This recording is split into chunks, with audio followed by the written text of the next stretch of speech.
Imagine you are standing in a room with a complete stranger. You have never met this person, and you will never see them again. A researcher hands you $10, a small reward for your time.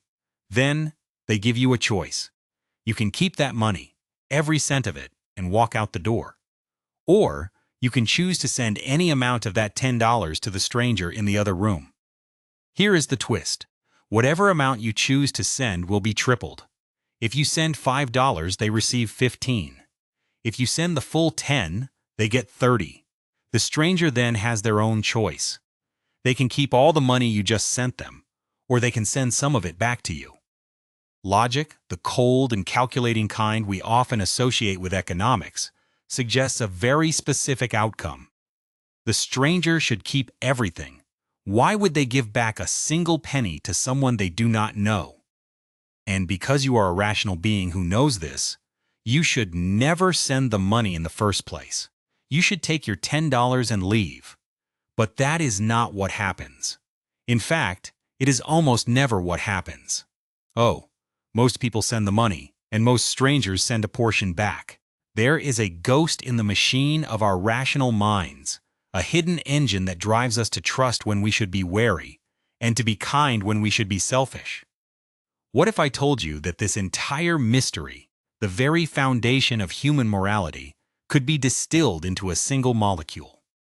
For a long time, we believed that morality was a top-down construction. We thought it was something handed down by ancient codes, enforced by governments, or instilled by strict parents.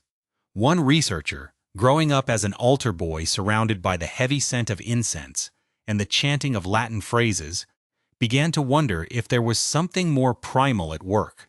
He watched his mother, a woman deeply committed to her faith, and saw her profound empathy. But he also noticed that people who did not share her faith were often just as obsessed with doing the right thing. This led to a radical hypothesis. Perhaps our moral choices are not just about what we are taught, but about what we are made of. Perhaps there is a chemistry to our conscience. After 10 years of peering into the microscopic world of the human bloodstream, he found it, a simple ancient molecule found only in mammals. In rodents, it is what makes a mother care for her tiny, blind offspring. In humans, it was long thought to be limited to the intimate acts of birth and breastfeeding. But it turns out, this molecule is doing something much more expansive. It is the social glue or species. To understand why this molecule exists, we have to look back at the evolutionary engine that built us.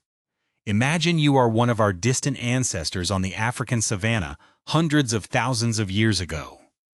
You are not the strongest creature out there.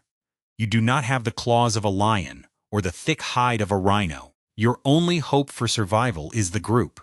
If the group falls apart, you die. Therefore, nature had to invent a way to make us care about one another, even when it was not immediately beneficial. The brain developed a system to reward us for social connection. At the neurological level, when someone shows us a sign of trust, the hypothalamus signals the pituitary gland to release this molecule into the bloodstream and the brain. It acts like a chemical signal that lowers our natural defense mechanisms. It dampens the activity of the amygdala, the part of the brain that processes fear and threats. In essence, this molecule tells your brain, it is safe to connect, it is safe to be vulnerable. Without this biological nudge, we would likely still be living in small, paranoid clusters, unable to build the massive interconnected civilizations we see today. Now, let's look at how this plays out in the mundane rituals of your daily life. Imagine you are standing in line at a busy coffee shop. You realize you are a few cents short for your drink. The person behind you, a total stranger, smiles and tells the cashier to put it on their tab. It is a tiny gesture, worth less than $1. But in that moment, your brain receives a signal of trust. Your levels of this moral molecule spike. Suddenly, you feel a warm sense of gratitude and a desire to do something kind in return. You might hold the door open for the next person, or give an extra generous tip. This is the molecule in its everyday role. Maintaining the small, invisible threads of cooperation. that keep a society running smoothly. It creates a feedback loop of prosocial behavior. One person acts with trust, the other person's brain responds with the molecule, and that person becomes more likely to act with trustworthiness in return. But what happens when this biological system is scaled up to the level of a high-stakes, systemic empire? Consider the way massive modern tech conglomerates, or even historical empires, have manipulated this very mechanism. Think of a trillion-dollar social media giant. Their platforms are designed to trigger frequent, small bursts of social connection. Every like, every heart, every positive comment is a digital signal of social approval. When you see someone has interacted with your post, your brain releases a small dose of that same moral molecule. It makes you feel connected, valued, and, most importantly, it keeps you coming back. These companies have mapped the neurochemistry of our social needs and built interfaces that act as a persistent, non-pharmacological way to keep our levels elevated. They are, in a sense, farming our biology to ensure engagement. By mimicking the signals of real-world trust and connection, they create a synthetic sense of community that can be incredibly difficult to step away from. However, the power of this molecule is not just in how it makes us feel, it is in what it makes us do. In one experiment, researchers used a nasal inhaler to give men a direct dose of the molecule before they played a game involving money. The results were startling. Those who received the molecule were more than twice as likely to trust a stranger with all of their money. It did not change their mood or make them feel high. It simply shifted their perception of the stranger from a potential threat to a potential partner. It increased their generosity by 80%. It increased their donations to charity by 50%. This molecule is the physical manifestation of empathy. When we see someone in pain, our brains mirror that pain using this chemical messenger. We help them not because we have calculated the cost and benefit, but because their pain has literally become our own. Yet, every mystery has a dark side. If this molecule is the engine of morality, what happens when the engine is broken? Through testing thousands of individuals, researchers found that about 5% of the population does not release this molecule in response to a stimulus. When you show them trust, their brain stays silent. When there is money on the table, they feel no chemical nudge to share. In the lab, these people are referred to by a rather blunt term. They are called the bastards of the bunch. They often possess the traits of psychopaths. They can simulate the signals of trust because they know it works on others, but they never feel the corresponding internal pull of empathy. This brings us to the high-stakes world of the professional con artist. Imagine you are working at a gas station on a quiet Sunday afternoon. A man walks in with a beautiful jewelry box he says he found in the restroom. He seems genuinely concerned about finding the owner. Then, the phone rings. A frantic man on the other end says he lost a pearl necklace and offers a $200 reward. The man in your shop says he has a job interview and cannot wait, so he offers to give you the necklace if you give him $100 of the reward money up front. You feel for him.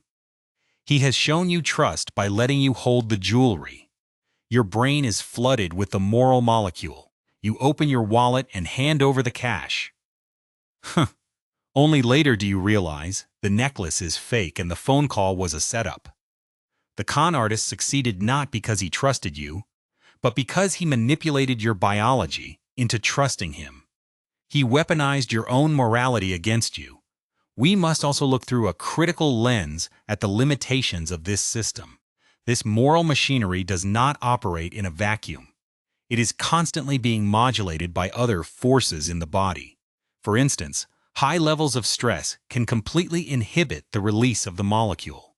When we are in a state of survival, our brains prioritize the self over the group.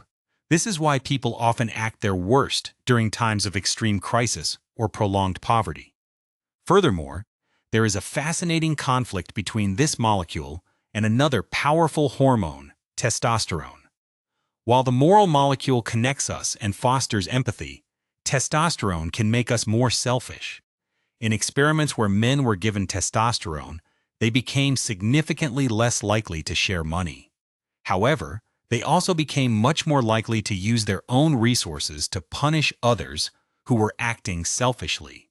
We have a biological yin and yang within us, one force that drives us to be kind, and another that drives us to enforce justice and punish the immoral. This internal conflict suggests that we do not need an external authority to tell us how to behave.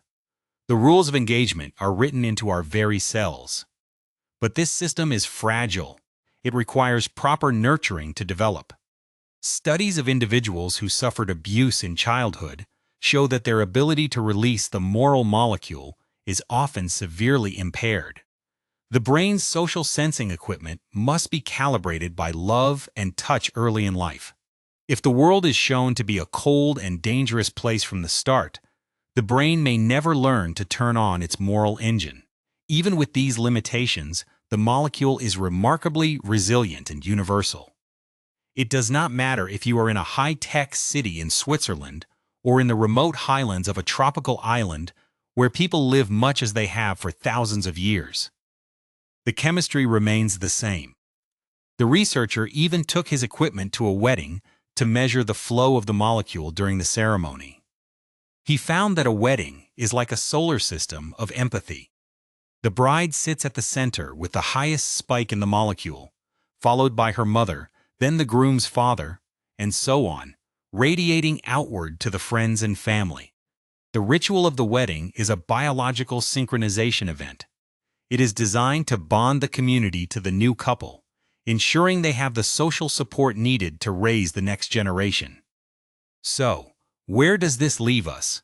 We are social creatures driven by a hidden chemical heartbeat.